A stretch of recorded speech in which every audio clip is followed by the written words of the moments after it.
বর্ষার ওয়েদারে যদি থাকে এরকম একটা চিকেন রেসিপি তাহলে কিন্তু বেশ ভালোই হয়। রাতে বা দুপুরে দুটো সময় কিন্তু জমে যাবে। তার জন্য একটা ভেজা মশলা তৈরি করে নেব। তার জন্য রসুন, আদা আর লঙ্কা দিয়ে একটা ভেজা মশলা তৈরি করে নেব। আর একটা শুকনো মশলা তৈরি করব। গোটা জিরে, গোটা ধনে, হাফ চামচ মৌরি, দুটো শুকনো লঙ্কা মাঝখান থেকে চিড়ে নিয়েছি। শুকনো খোলায় 1 থেকে 1.5 মিনিট নাড়াচাড়া করার পর 2 চামচ পোস্ত দিয়ে দিলাম। পোস্তটাকে দিয়েও 1 থেকে 1.5 মিনিট নাড়াচাড়া করে ঠান্ডা করে একটা গুঁড়ো মশলা তৈরি করে নেব। দুটো মশলাই তৈরি হয়ে গেল।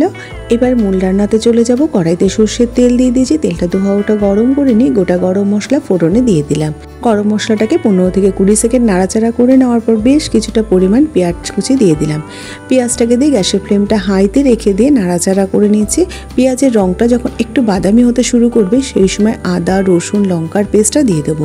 মিক্সির জার দিয়ে সামান্য একটু জলও দিয়ে দেবো। তারপর ভালো করে মশলাটাকে কষিয়ে নেব।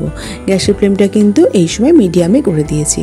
মশলা থেকে তেল ভেসে উঠতে শুরু করেছে সেই সময় দিলাম একটা বড় সাইজের টমেটো। তারপরে দিয়ে দিচ্ছি কিছু গুঁড়ো মশলা, নুন, হলুদ আর কাশ্মীরি লাল লঙ্কার গুঁড়ো। এবার মশলাটাকে ভালো করে কষিয়ে নেব। মশলাটা কষানো হয়ে গেছে। এবারে দিয়ে দেবো এর মধ্যে আগে থেকে ধুয়ে পরিষ্কার করে রাখা চিকেনে আমি নুন হলুদ কিছুই মাখিয়ে রাখিনি।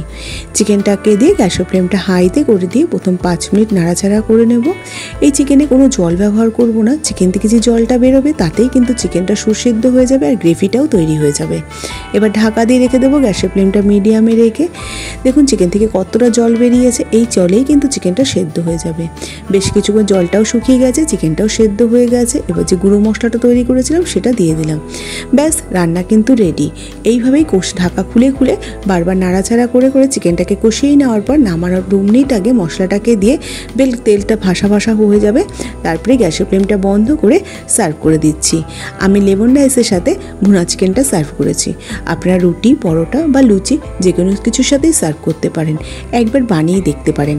আজ তাহলে আসি, আবার হাজির হয়ে যাব নতুন কোনো রেসিপির সাথে। ভালো থাকবেন, সুস্থ থাকবেন। ধন্যবাদ।